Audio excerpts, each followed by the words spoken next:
Welcome to the Present Fathers Podcast. This is the show that focuses on climbing the mountain of fatherhood together. We believe that dads matter. That's why this show is for you. So gear up, dads. Get ready. It's time to start climbing. This episode is brought to you by Pre-Sleep. Hey there, my name is George Hayworth. I'm a husband and father and an entrepreneur. I work out a lot. I like to stay physically fit and active. And one of my secrets for how I stay so healthy and get so much done isn't because I'm some awesome guy. It's because I use Pre-Sleep. Now, this product is one of my personal favorites. It's probably the best supplement in my cabinet, and that is because it's 100% pure and natural. All the ingredients are made right here in the US of A, and the product is based around magnesium, L-theanine, and glycine, and these three work together to help you fall asleep faster and stay asleep longer. And then on top of that, it increases the quality of your sleep. So it is a triple threat when it comes to optimizing your sleep. And my favorite thing about it is that there's no melatonin, so it's not habit forming or anything like that. And there's no sugar whatsoever. So it is super simple to use. You just take one scoop, put it in a glass of water, stir it up down the hatch. I do it about an hour before bedtime, and I sleep great. I have no issues getting to sleep, staying asleep, and I track it on my watch. It tells me how good my sleep quality is, and it is exponentially better when I use my Pre-Sleep. So what are you waiting for? Go check it out. Sign up today, get yourself a tub of this, and you will never look back. Your best sleep is waiting in this bottle of magic right here. Get 10% off at checkout by using the code GEORGE10. That's GEORGE10, or tap the link in the description below. Tobi, welcome to the Present Fathers Podcast, brother. Really excited to have you on. For those listening in, Tobi has 7 children, so he's repopulating the earth for those of us who are slacking here like me with only one child. So, Tobi, welcome to the show, brother. How you doing, man? Thank you so much for having me. I'm doing well. Thank you.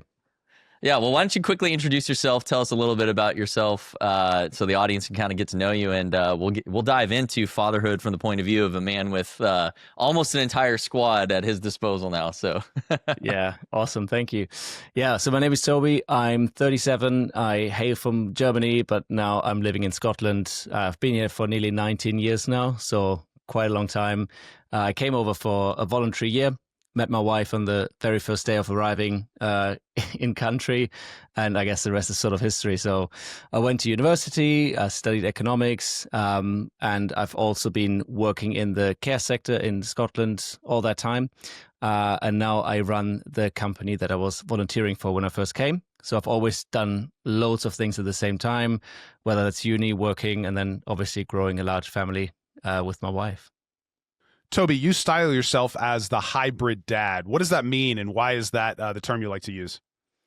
Yeah, so I started writing online at the beginning of 2021, and I didn't really have any agenda. I didn't really know where to take that, and the only thing I had is I was meeting people that I was looking up to, and I was trying to connect with them. And then over time, we were kind of chatting, and I was kind of always trying to put the fatherhood thing to one side, because I thought I don't know about fatherhood. It's like you just make it up as you go along. So I was always trying to push it away, but then obviously we have a large family, so that was the one thing I always was. People stuck with me. It was like, you're the one with 5 kids, you're the one with 6 kids. Now it's the one with 7 kids. So fair enough.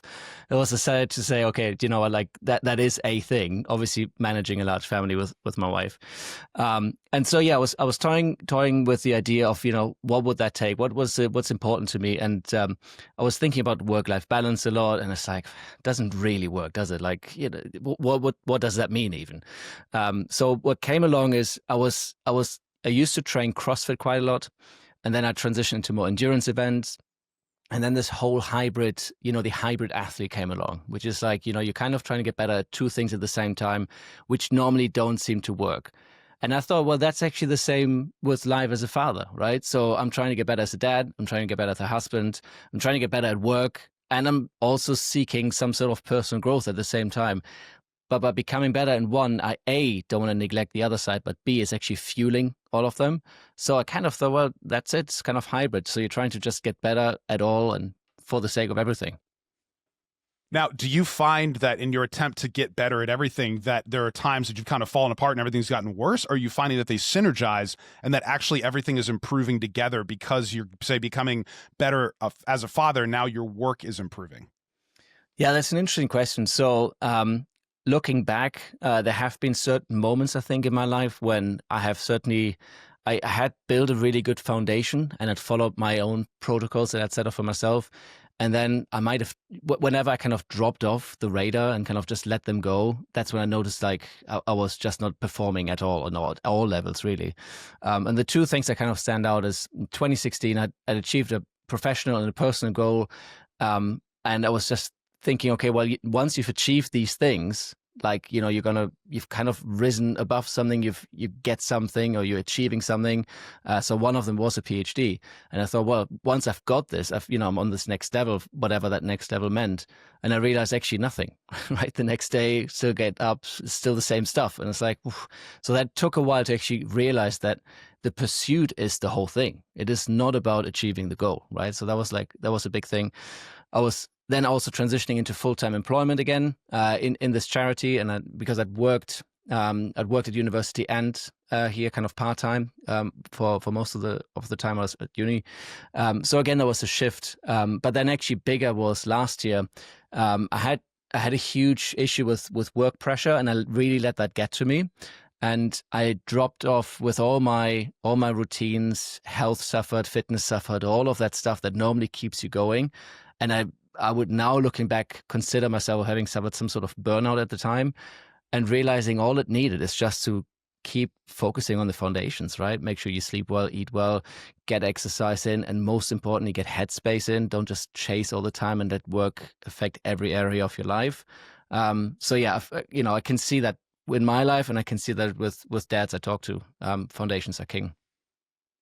Yeah, I love how you talked about, pursuing that at the time, the PhD, and thinking that was going to somehow just like make everything different, kind of, oh, if I hit this level, then this, right? We get into this almost like binary math equation as men where we think, oh, do X, Y, and Z, then everything will be solved, right? And in my own journey, I found the opposite is the true, like you were expressing, that in reality, it's kind of the things we had to learn along the way in pursuit of those things. And so it's not to say don't try to achieve great things.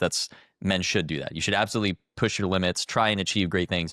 But the goal and motivation can't necessarily be, oh, if I get this thing, then I'll be fill in the blank, right? Exactly. And because then your identity, there's multiple things that happen here. Your identity becomes wrapped in this false thing because it's not you. It's a piece of paper. It's a job you had. It's a job you did. It's something like that.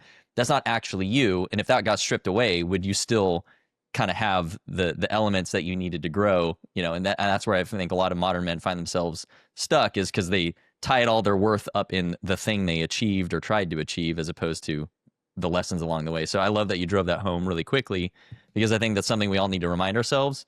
And I found that surrounding yourself with other men pursuing mastery, but also understanding that it's really kind of the journey along the way is the valuable piece there, is one of the best checks and balances on your own kind of self-delusion in a way, right? Like us having this conversation is just a good self-reflection.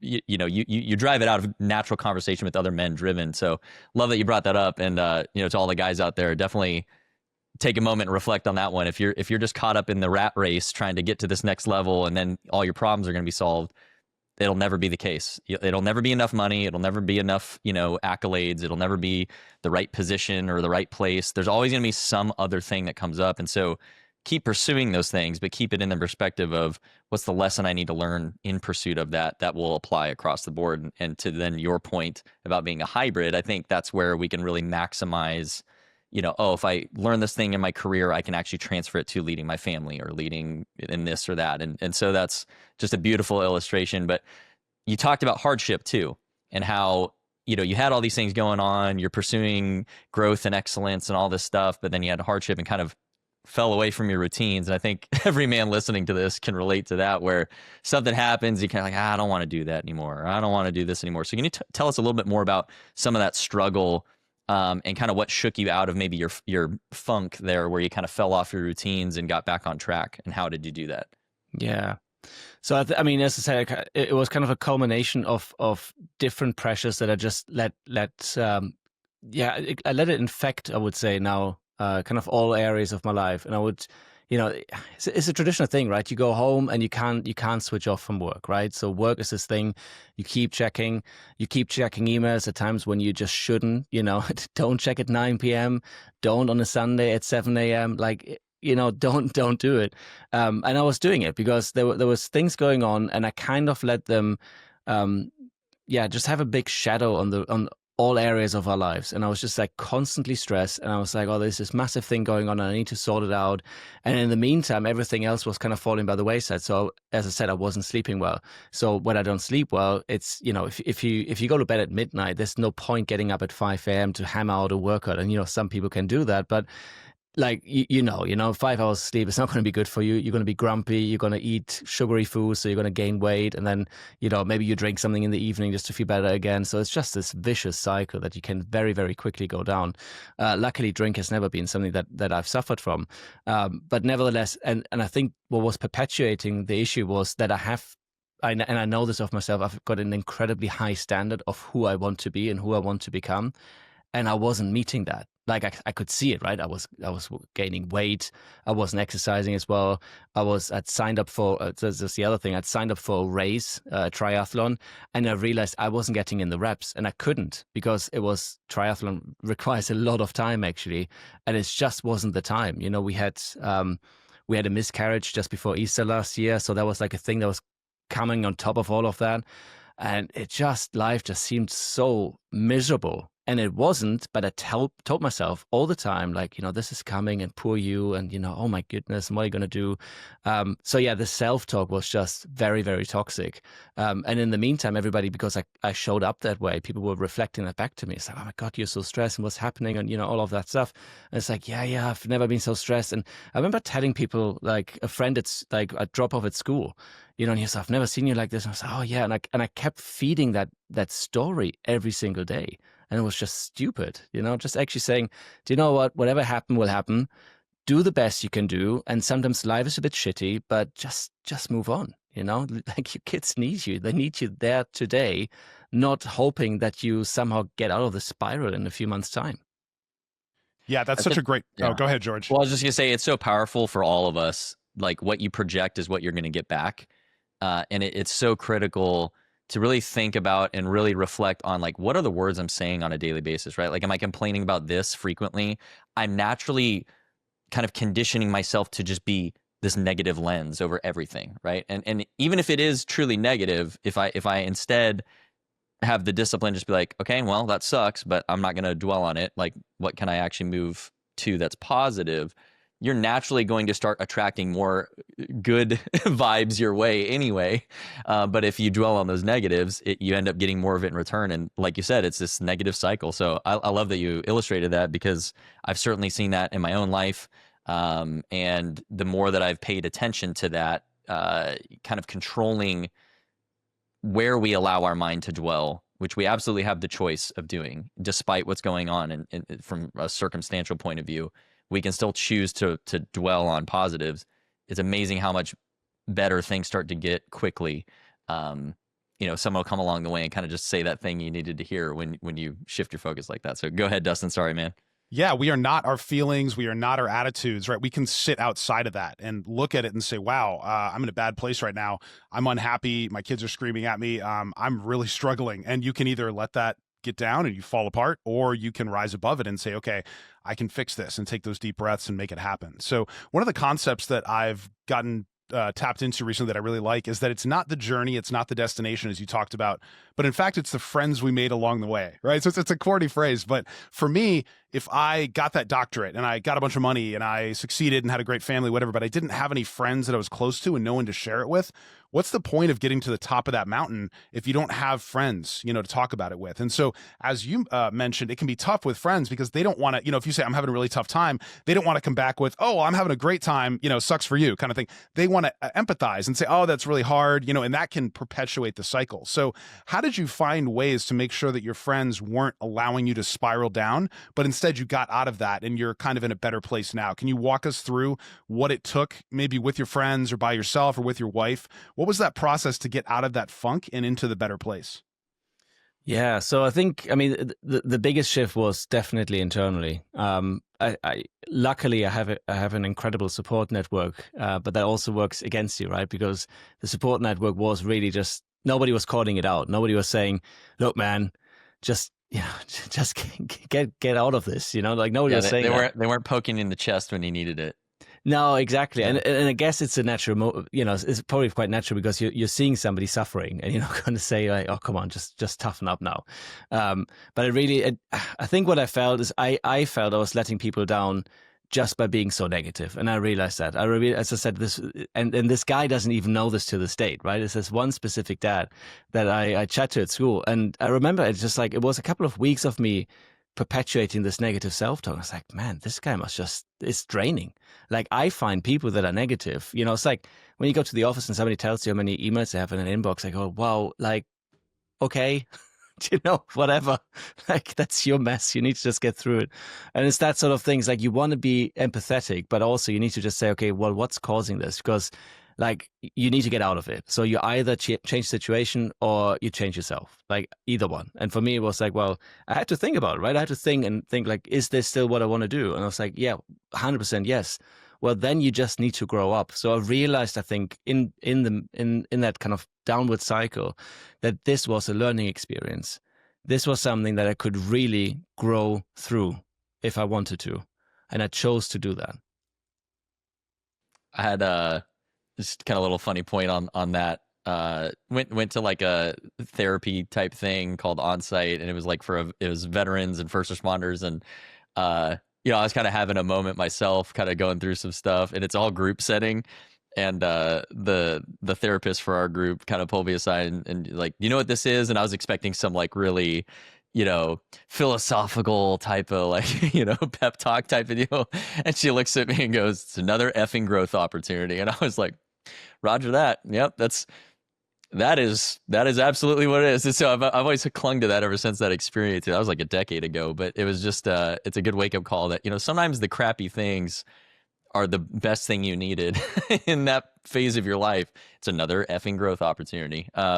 So on that note too, focused on growth and overcoming challenges, you talked about being a hybrid dad, how building ourselves in one area can influence the others if we manage it well. And I agree. I think especially when we talk about leadership and things like this, a lot of skills you apply for business absolutely can work in your family. We just need to have a slightly different application of the same skill set. But as I've grown in one area of my life, I've certainly improved in others once I allowed my mind to kind of make that mental leap. So in the interest of maybe guys kind of just starting on the path of trying to apply things across the board, what is kind of the things you learned along the way, and maybe if you could do it over again, some advice for your former self that you'd give to the guys listening?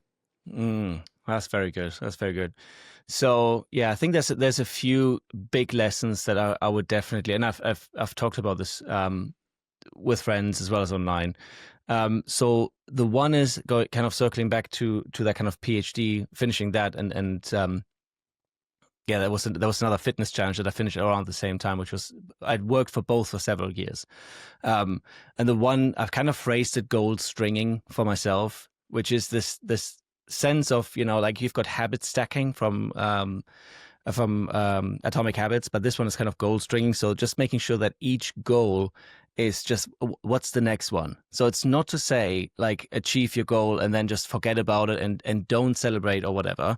But the thing is, if you're expecting something at the end of it, you're going to fail again. So that doesn't mean you need to just always go further, higher, faster, whatever, but just knowing what is that next thing.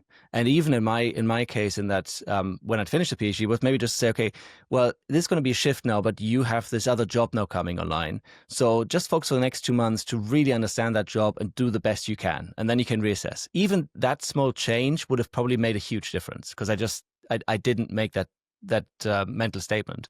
So that didn't help. But the bigger one is just find a group of people that is better than you in, like everybody's better than you in something. Find that group of people and surround yourself with them as often as you can, because that is going to just push you and fuel you. And especially if they're positive people. So one of the things I remembered, I met somebody who's become a mentor of mine last summer. And when we were sitting down, we were talking stuff through, and I was going to go and tell him about all the horrible things that happened that, after Easter last year. And he was like, no. Let's look at the future. And it was just like that small sense of like, hang on, like, it's okay. We know this happened. Just let's move forward. So people like that, find them, they can nourish you, and they just help you just move on. Yeah, that's huge. That support network is everything. And I had an experience like that. I finished college and I had no idea what to do next. I got to the mountain, I got my degree, and then it was like, what do I do now? And it was honestly, I was a little depressed, I think, the year after I graduated, because I didn't have that next thing that I was ready to chase. And, thankfully I found it, but there was definitely some floundering there, because if I'd spent a couple hours just planning, as a sophomore or junior, what's that next step? What's that next hill to climb? That would have made things a lot easier. Tobi, I wanted to ask you, you're German, you're in Scotland right now. Most of us are tapped into American concepts. Your James Clears, these kinds of guys, all the books that we're reading are mostly kind of American influencers and ideas. Can you give us maybe some different takes from, say, European or some backgrounds that you have that we don't necessarily see as much? I don't know if you're, just as tapped into American stuff, but 100%. 100%. Yeah, I'd be curious if what your thoughts are on, dads and the culture in Europe that you're in right now in Scotland versus what we see in America, because we're always talking to other American dads. This is our whole world. Give us a little bit of a view of how things maybe are different for you, and maybe some things that are better and maybe some things that are worse, if you can share it. Yeah.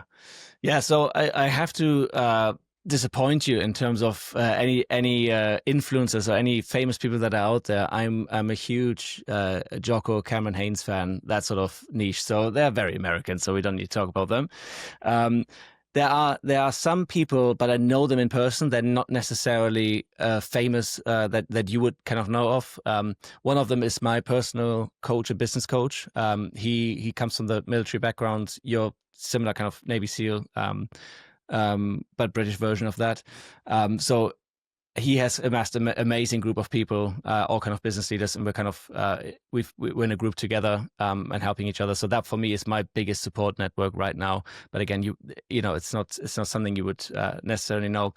In terms of European or British that is different to American, well, I just think, the biggest thing is the emphasis on time off, right? You guys are notorious for not taking time off or time away.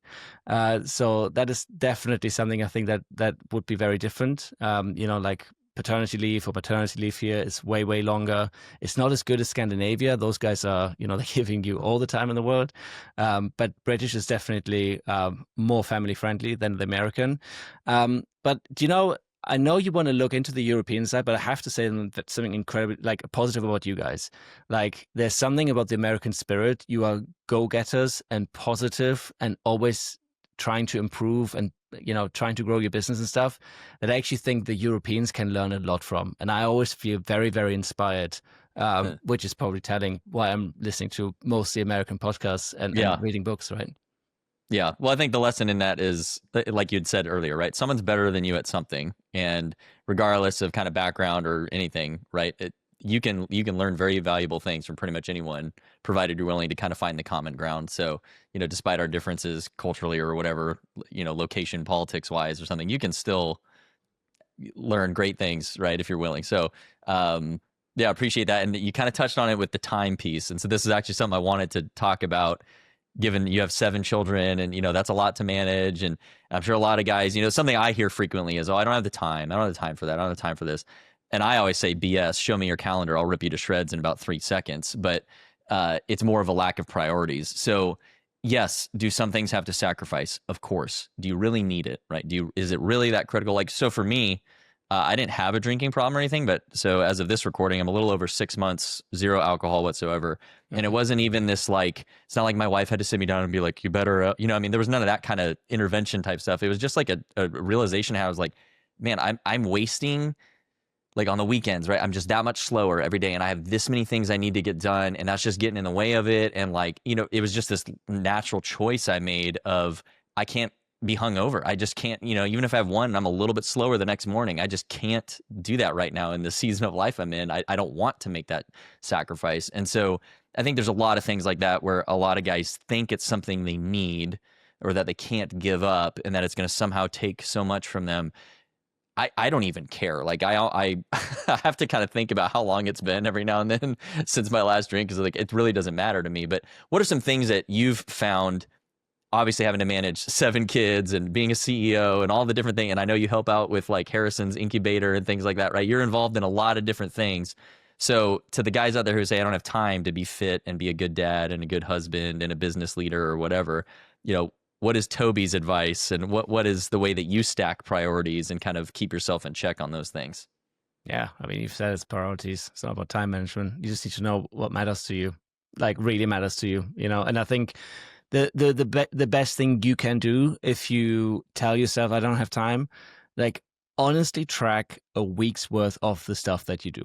Like that is like the best thing. If you can be so honest and just and look at your screen time, look at all of that stuff. I mean, so one thing I have on my phone, I've got an app called Opal. I don't know if you guys have come across it. It's, you know, it kind of blocks your apps. Like mine is very regimented. I give myself very little leeway for any social stuff. I do obviously use social media, but after 50 minutes of using any of those apps combined, it's like blocked for a good while, and I've got it blocked every day for 15 hours. Like it's just I can't access it. And that's stuff where I'm like, I don't need to scroll YouTube at 10 p.m. Like that's not a thing. It's not worth it to me. So it's all of those. And it's the same with, I think it's the same with business. It's, I work late. I just do, but it's like where my priority is that before I jumped on here, I read the kids a good book. So the boys, you know, they had a bath. We got them ready. My wife was feeding the baby. I got the boys ready. I read them a book, helped my daughter with her reading practice. And now I'm here with you guys. Afterwards, I'm going to go and clean up the kitchen, check in with the other kids, and probably look at some business stuff. And then, you know, give my wife a foot massage and go to bed. I mean, that's kind of it. That's right. That's it, right? So I think the one thing I have to say, because I think one thing that happens when you see people online, when you hear snippets, you might think like, oh, I'm messed up because I don't have it figured out. Like my social life is definitely the one thing in my life that is suffering the most at this moment in time. But I have to be realistic. We've got a 6-week-old at home. My wife needs all the support that she can have. And that includes me just taking care of the other kids while she's feeding the baby. And in a few months' time, it's going to be different. But right now, I'm saying no to social engagements, and that will shift again. But yeah, priorities. Yeah, and I think the way that you can't actually make real priorities until you have a longer term vision established as a man. And this is where I think a lot of guys really struggle, is they fall into this idea that I'll do all the routines and all the regimented things and all the tips and tricks, and that'll just change everything. Well, fundamentally, you didn't change though internally, right? Like deep down, you're doing all these actions and you're kind of trying to like willpower your way into like these new results. That almost always fails. Like, I mean, I've yet to have a client where that was their strategy beforehand and it was working for them, right? That's why they become a client. So with that, I think that's a good gut check for guys out here. If you feel like maybe you don't have control of your schedule or you don't even know how to prioritize things, that's an indicator that you probably don't have a very clear vision of your future in place. And so I'd love for you to elaborate on this, Tobi, from your perspective and lessons learned. But I mean, I challenge you guys to look 10, 20, 30 years down the road and kind of pick that point of like, what do I want my life to actually look like, right? I can't make all the details, of course. And of course, there's going to be twists and turns, but like, this is the general destination I want me and my family to be experiencing from this, right? And so for me, what I believe to be true is that naturally strips away distractions for me anyway, because I can just very quickly ask myself, does this thing actually help me get to that end point? And if the answer is no, it's like, okay, well, that's got to go. It's just not even really a choice at that point. What are maybe some of your thoughts and kind of that, like, hey, you got to build yourself from the inside out, and then the routines and everything kind of makes sense. But if you're just doing routines and tactics for the sake of thinking that's going to somehow change you, I don't think it will. But I'd love for you to just elaborate. Yeah, man. Yeah. So I'll go back to that PhD time. That's my thing, because again, I've reflected on that a lot. So the other thing that came in on that time. So I mean, the one thing was we were waiting for baby number 4 to arrive. So she was due in June. And I'd signed up for, I don't know if you guys come across SEALFIT before, but it's a CrossFit sort of style thing that was devised by a Navy SEAL down in San Diego. And what they were doing, it was very heavily CrossFit influenced, but it was meant to be, in the initial stages, it was meant to be a testing ground or preparation ground for people that were going to go and be SEALs. Just before that, all the other recruitment stuff going on, just get ready for being one, right? And it wasn't just physical, it was a lot of mental training. So out of this grew this challenge. They actually have several challenges running, but one of them was Kokoro Camp. And Kokoro Camp was a 50 plus hour, normally 52-hour kind of crucible experience that is a bit like Navy SEAL Hell Week, right? So it was Navy SEAL Hell Week, but instead of 5 days, it's a kind of 2.5 day crucible experience. Anyway, so I hadn't served, and it was a huge thing for me that I hadn't done it, and I always wanted to test myself. So I found this thing, and I was like, okay, well, this is, it's going to take some time to get ready for. So I was finishing up the PhD at the same time as this camp was happening. So the camp was in April, and I was handing in my PhD just shortly after Easter 2016. And the difference in the two was the PhD was something that I wasn't good at, and I didn't enjoy it. It was nothing that kind of brought me any joy. The only thing it was a challenge, and it was something that I shouldn't be doing. At least that was a story I was telling myself. I shouldn't be able to do this, but let's see if I can push through. Let's see if this German guy can do a PhD in English in a very analytical economic sphere that seems very, very challenging. And I didn't enjoy, so I just pushed through, right? So that was the one thing, and the other thing. Are you a masochist? I think so, 100%. The problem is with me, I've got something wrong in my brain. So if you tell me it's a challenge, I go, oh, that must be good then. So let's go. So, well, I've got a little Schadenfreude on my end, enjoying your pain. So there you go. Yeah, that's good. That's very good. Yeah, that was a horrible experience, to be fair. But at the same time, so I had this Kokoro camp coming on, and they were doing a lot of mental training. And one of the things that I remember very vividly that happens at the end of Kokoro is, as I said, it's like you start on a Friday morning and it finishes like Sunday lunchtime. And when it finishes, the guys would say whatever the camp number was. So mine was 42. It would be, Kokoro camp or class 42, you are secured. Like I knew this would be the thing that they would say once we reached the end. So for me, that was like the thing that I kept visualizing and repeating in my head over and over and over again. And I kept thinking, okay, in order for me to hear this, who do I need to become? Like, what's the training looking like? How, all the stuff was all fully mapped out. So one of the things I was telling my 14-year-old, because he kind of forgot about it, but I would take the kids. So we had 3 kids at the time. So I would take a rucksack. I would put the rucksack, load it up with weights and kettlebells, and I put a weight vest on. And then we had a double stroller. So I put 2 kids in the stroller and have my big one sitting on the front wheel, because it was like 3-wheeler.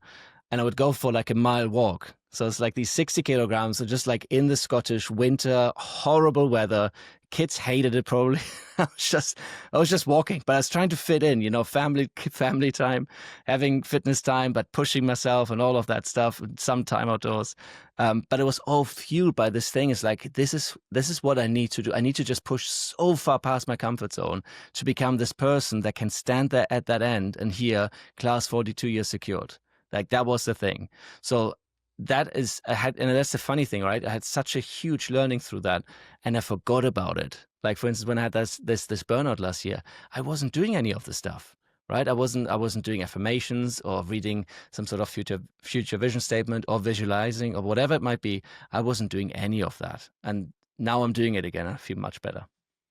Tobi, can you let us into your head a little bit? Tell us what your positive self-talk looks like when it's really working and you are on fire.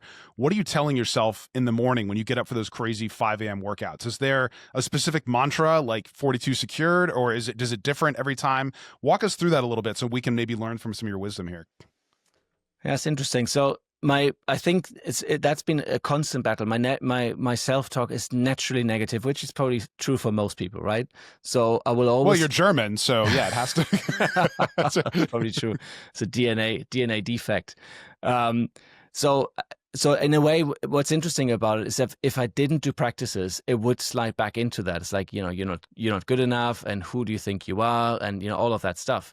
So it really has to be something like, I want to be this person, but not for myself. And that's where I strive to just check in, is I want to be this person. So the vision that I have for myself, and that's obviously now really letting you into this very personal view, is the people that I work with. I want them to see me as a humble but present and very giving servant of the people that I work for and with, right? I want them to feel this dude has our back, and I really like working with and for him, right? That's a thing. And I don't like seeing myself, on a kind of pedestal or on top of a hierarchy or whatever. But at the end of the day, that's something I had to accept when I took on the role as CEO, is you are seen as a leading figure. It's not to say that you're the only one, but you are one. So you need to just, and I want to honor that, and I want to make sure that people don't look at me thinking, oh, who is this guy? But actually they look at me and think, that's great. He's representing personality traits that I really look up to. So one of them is being humble, authentic, present, those sort of things. And for me, that means if I want to be that person, I know this. If I get up in the morning and I get into my little workout shed, or I go running, and I put on a good podcast or some music or audiobook, and I can just prime my mind to becoming better, thinking wider, getting out of my negative self-talk, having fun, pushing my body, and just becoming healthier, then when I come back home, which is a 20-second walk, I'm just more present. I've done something for myself. So when shit hits the fan with the kids, sorry for swearing, then I can be that much more present. I've done something for myself, and therefore I feel way more okay with stuff going wrong for the rest of the day. And that then has these ripple effects into my work, where I've already pushed myself, I've done something for myself. Yep. So if I now need to sit, like this morning, I went into my shed, I did a workout, I had a 6-hour board meeting, it's good. I've done my bit, and now I can fully be here, present, serve this company. Yeah, this is one of my favorite things to speak on and teach on, is everything is mind control. Everything you listen to, your own words to yourself, your self-talk is probably the most powerful form of mind control. And we hear the term mind control, and we immediately think like, oh, government propaganda, right? Like it has this negative connotation to it. And it's only if you choose that, right? Uh-huh. It can be very positive. And to your point, Tobi, you almost have to mind control yourself. If you're taking on something new outside your comfort zone, maybe you've never been in a leadership position, the first time you're getting promoted to something like that, you're going to naturally have those feelings of like, can I actually do this? Am I actually the guy capable of this? You need to mind control yourself to be like, okay, maybe I'm not all the way there, but I know that I have the potential, right? And so these are the things I'm going to focus on to strive towards that, because like you said, your whole company and all these people depend on you. And so for every father and husband listening to this, you already have people who depend on you. So you need to rein in your mind and hone it like a weapon so that it's working for you instead of against you. And this is one of the things that I see, at least in America. I would assume most of the Western world, men have just this negative programming that's just playing in their own mind all day long. And it's just, you're not enough, you're not good enough, you're not smart enough, you're not rich enough, you messed that up, 10 years ago you made this mistake, and all that kind of thing. And that is just so self-destructive, because like you said, you're waking up every day already on defense, already in reaction mode, already with this huge weight you're pulling behind. There's no way you're going to be productive. There's no way you're going to show up as the guy that people need, right? And when you start to hone your mind like a weapon, you're sharp, you're moving, you're going on offense every morning, especially like you said, get in a routine where you work out and listen to positive things, right? You're already setting your mind into like the art of the possible as opposed to the limitations of the past, and it sounds kind of woo woo and all that thing, and if me 6-7 years ago, hearing me say these things, I probably would have been like, what a loser, but having done this for myself and seeing how much better life goes on a day-to-day basis, that's why I'm so passionate about speaking about it, is because I know what it's like to struggle the other way. And this is something too, like guys coming through my program, potentially the most important thing they learn along the way is this exact topic. And you can just see the shift in them. Like their faces literally change as a result of recognizing how much damage they were doing to themselves, not even what the world was doing. And so I love that you drove that point home, because whether you're trying to be the CEO of a company or just kind of like live a little bit of a better life where you're at and whatever phase of life you're in. This principle applies to all of us. This is something that all men need to take ownership of. And so, yeah, just Yana wanted to really drive that point home because your experience really is relatable, I think, where guys didn't realize how hard they were kind of working against themselves. And now that you are weaponizing it for your advantage, it's a lot easier to kind of keep the momentum going. And I think that too is, you can kind of guess that a man is doing this for himself based off of the way he carries himself, like in his work and in his family and things like that. And so if you see the guy who kind of just looks burnt out and stressed and all these things, he's probably not managing his self-talk very well. It's almost a guarantee at that point. So I don't know if you have anything to add to that, but this is something that I'm just really glad you brought up, because guys need to hear this. They need to really hang on to that and think about how they're talking to themselves. Yeah. Yeah, I think you've put that beautifully. I mean, one of the things I've got on my phone, I've got a Notion page. So I've got a shortcut to it. It's called Vision. Right on this Vision page, I've got three separate things I can go into. One is some affirmations. One is a future vision statement, and I find this is the most powerful thing that I can do is actually read my future vision statement. So read as if I am the person that I want to become, right? Because you have to already act like that, otherwise you won't become that person. And another thing I've come across recently, I used to have people have heard about kind of vision boards and stuff, so that's probably quite common knowledge. But I came across this concept of the mind movie, which I thought was awesome, right? So I see you guys haven't come across it yet. It's more or less like a vision board, but what you do is, so what I've done is I've chosen a soundtrack piece that resonates to me quite deeply, and to that piece I have then cut together some video footage that acts like a vision board. So and I've actually just redone it. So what it does is it starts off with like a future thing or a state that I want to achieve. So I have that first, and then it goes into like, why am I doing it? And you can put prompts, obviously, use whatever video editing program you've got. So a statement like, why does this matter, right? I've got a picture of my family, so I know, okay, this is what I'm doing it for. And then it's about, who do I need to become? So I've got video clips of people that I look up to. And I keep hearing that music, I keep seeing them, and I remind myself what that clip means to me, like this person getting up early, this person waking up and reading, so they or reflecting or whatever it may be, and then it goes into that kind of that future vision that I'm again having for myself. So it's at the beginning and at the end, just kind of bookcasing, but with the music together, it's just so ultra powerful, because I just remind myself who I want to become, who do I want to emulate, and why. So that mind movie thing is a good thing. Yeah, and it's fully contextualized to you, so it's got extra meaning. I love that idea. I'm gonna put one of those together for myself now. Oh, you should. And what that taps into is, I think, something like probably a Western problem, but like we think that we become adults, right? And it's like, oh well, yeah, you can't dream anymore. You can't have wonder or this like childlike kind of sense of adventure anymore. Like, oh, you need to buckle down and get the job and play it safe and all that kind of stuff. And I just don't think we're hardwired that way as men. I think at the end of the day, we're designed to kind of keep pushing our limit at least a little bit. Maybe at some point, right, 60, 70 years old, maybe that shifts a little. But I think at least through your 30s and 40s and 50s, there's still kind of this like, hey, I'm put here to build things, to cover ground and make stuff happen. And if you deny that, you're kind of like fabricating false evidence that makes you feel worse about yourself, right? You're almost actively destroying your own mindset and the way you feel about yourself with self-esteem and self-respect, simply because you're not kind of hitting on that sense of adventure. And you think about it as kids, right? You looked up to superheroes maybe, or some action star from a movie, or some athlete from sports or something. Like, that wasn't just childlike behavior. That's natural, where we want to aspire to this like better version, like, ooh, maybe I could do that too, right? And to know that it's possible, or at least try to be like that. There's something about that.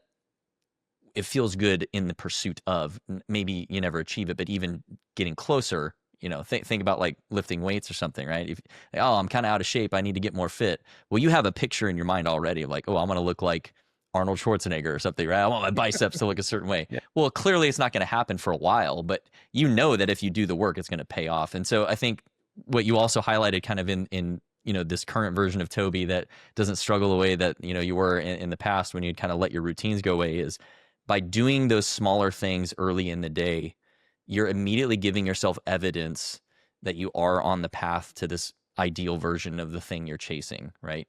And I think as a father and as a husband, it's even that much more important than work, where when we do that first thing in the day, kind of take care of ourselves, it's not selfish.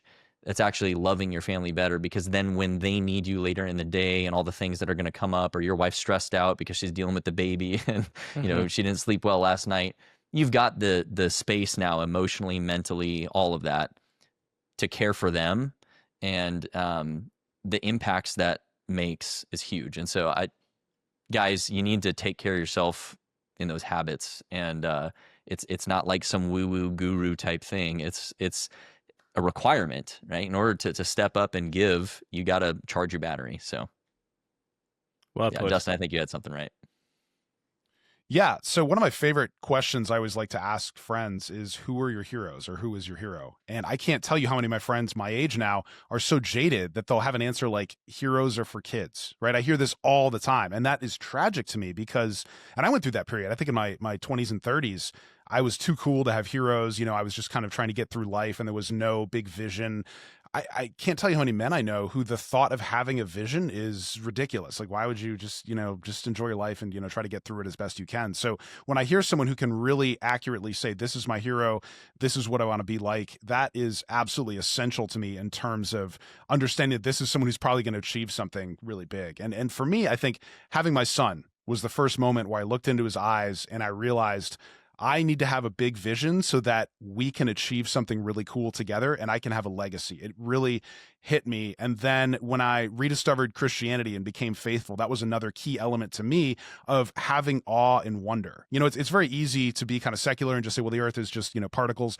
When you genuinely tap into, I have this beautiful child and, we have this great God that wants us to be happy and wants good things for us. It's so much easier to have awe and to get excited about that big next step that's going to happen. And so that's what I needed personally to find that vision and to go that direction.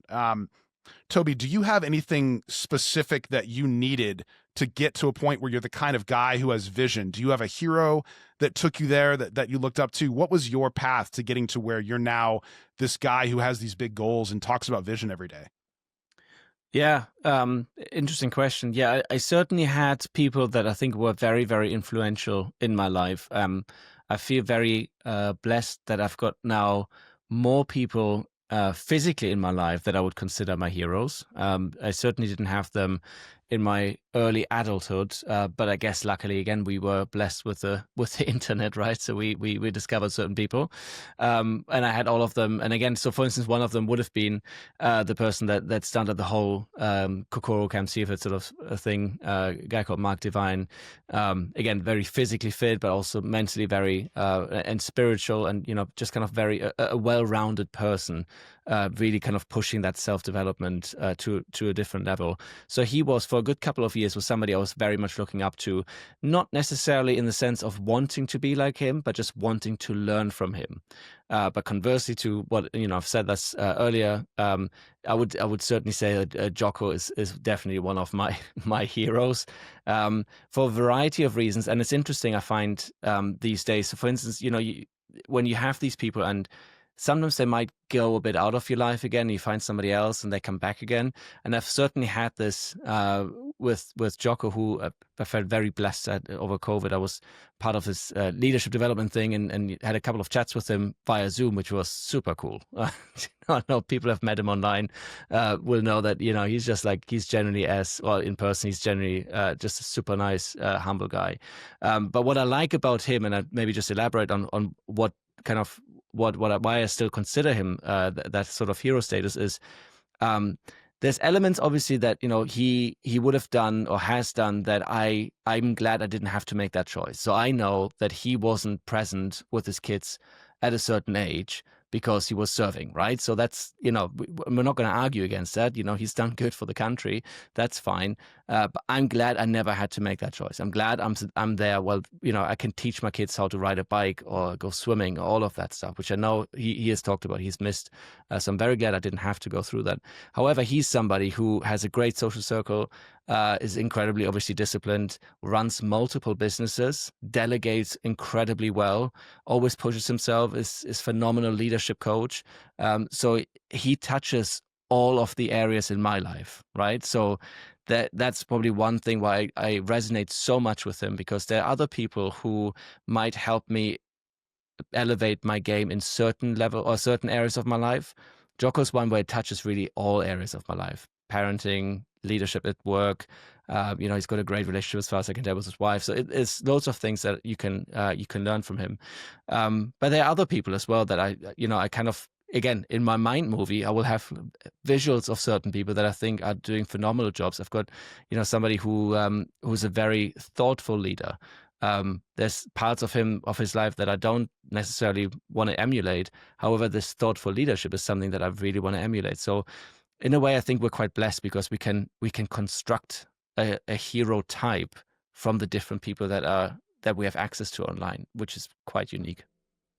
It's an incredible time to be alive, right? We Yeah. can literally access the most powerful minds in the world, and we have that. And yet we're watching TikTok videos of people. It's absurd. Like, most people don't use these resources at all. In fact, they harm them, right? Because they're watching shorts and it's making their mind, turn into goo. So it's crazy. So along the hero lines, you have 7 kids. At your deathbed, on your grave, what do you want your kids to think about you? What do you hope that they say at your funeral? What are some things that you really look at and say, okay, at the end of my life, I was able to give my kids these things? I mean, that, Dad was there. Like, that's the number one thing. He was there. And I think, if you don't mind, I kind of digress a tiny bit, and just to kind of mention something. When I started writing online in 2021, very slow blog posts, and then kind of went on social media in 2022, and I wrote a post that went viral for all the wrong reasons, right? So there's a ton of hate that came my way, where people were just basically, it was meant to say there's a certain something I do, which is every week I kind of go through my inboxes and I check out all my stuff that I'm doing, and it's something that has helped me just managing life, because it's just this weekly sit down ritual has been really quite a good thing. But people took it all the wrong way. I obviously must have written it in a wrong way, where people just thought, okay, this asshole thinks, it's just all down to him. He doesn't value his wife, poor wife, and, look at this idiot and all of that stuff. And I went into this huge spiral where I had masses of DMs, people telling me I should kill myself and I'm cheating on my wife and my kids will hate me forever.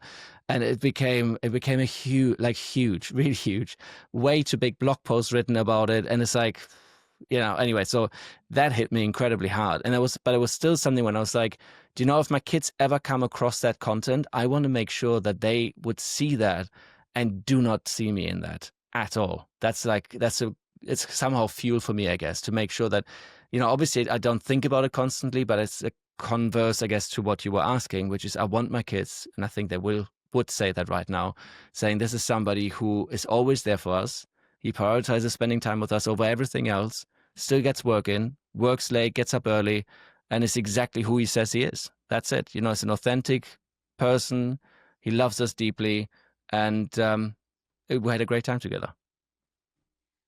I think that's great, brother. I can definitely relate with all the insane comments you get. I've gotten some pretty colorful messages and stuff myself. So yeah, it's kind of funny, the world we live in there.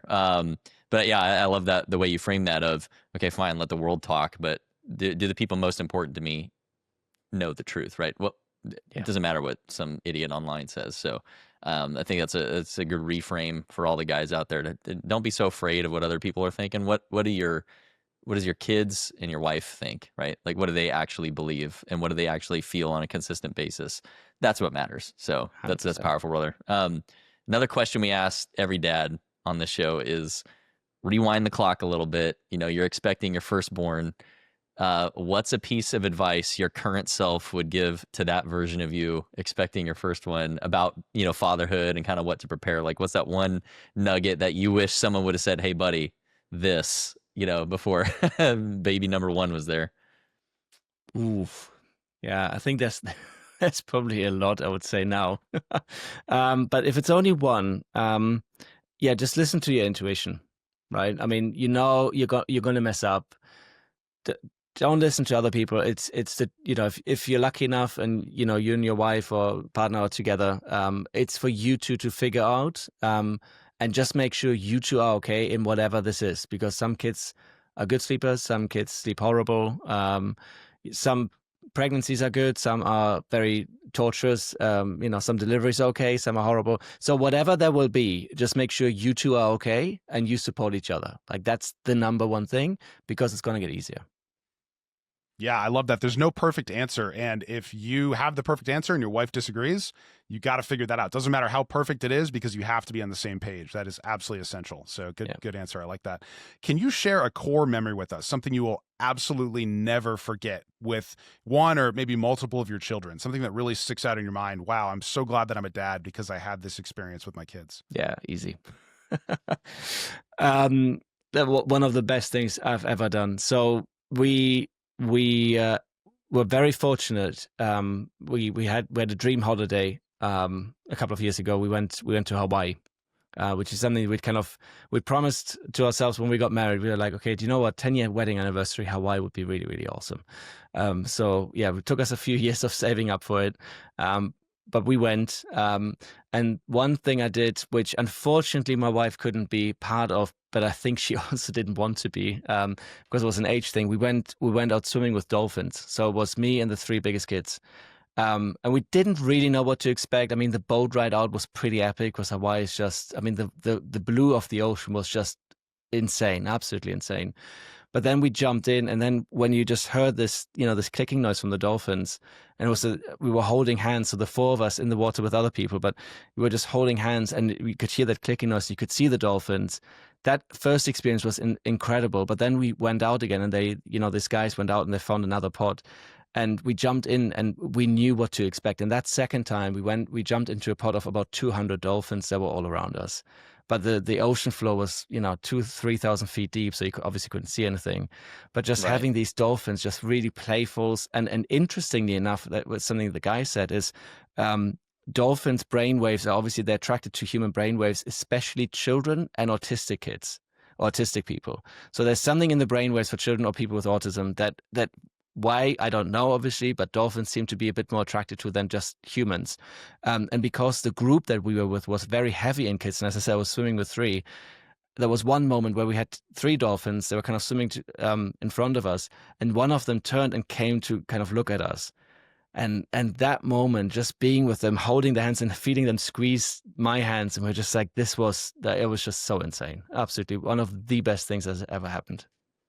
That's an incredible memory. I have been fortunate enough to do that, but not with kids. So I'll have to go back and make that happen. Yeah, it is. Yeah. That's incredible. And I'm sure having your children there with you was just unbelievable. I can't even imagine how cool that must have felt. But yeah, Tobi, amazing, man. Really appreciate you sharing and coming on today. So everyone, you can follow Tobi on all his socials. And I want to share his website real quick if I can get my boomer self to figure this out here.